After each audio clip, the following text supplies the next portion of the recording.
largest mall in Toronto.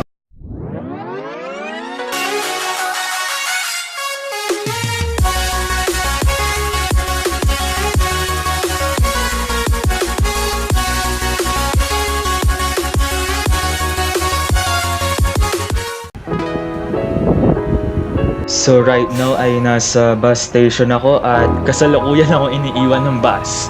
Ayan, papunta ako ng Toronto downtown.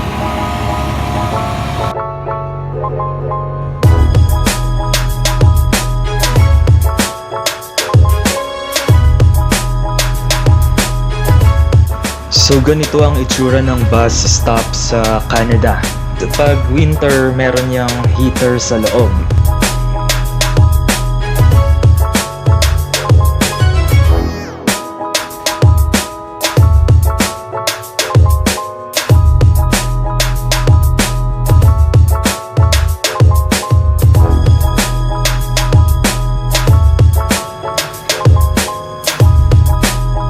Dumating na yung bus.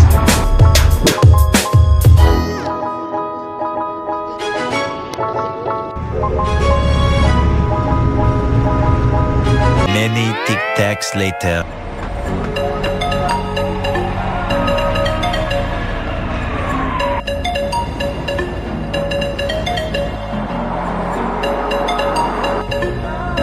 So nandito na ako sa Toronto downtown. Ayun yung famous na CN Tower.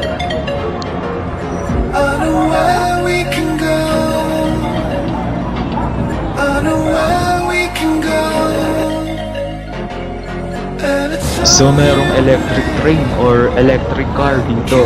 Ang ganda. Streetcar pala ang tawag. Nakalagay dun, no?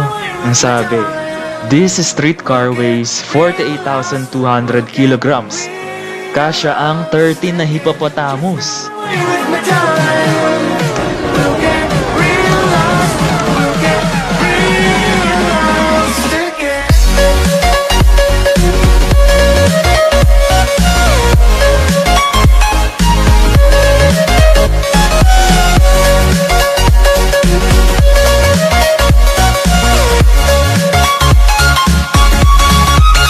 Moments later.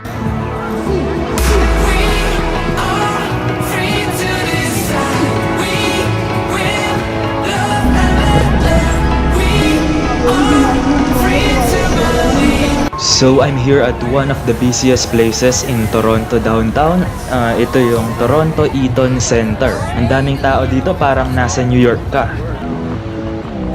Her head was down, face locked onto the phone. And I wished I'd had a number so I could be color unknown. And then I tell her to look into my eyes. So I'm here at the largest mall in Toronto.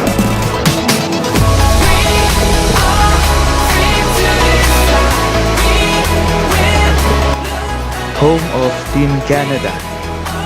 Ang ganda ng roof ng mall na ito, gawa sa glass. Kita mo yung sky. So ito pala ang pinakamalaking mall sa Toronto, and this is the busiest mall in North America dahil lahat ng turista ay nagpupunta dito, and yung mall na ito is connected sa iba-ibang transportation system.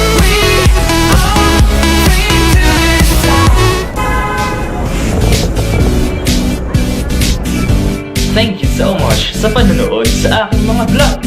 If you want to see more, just click the subscribe button and follow me on my social media accounts. Peace.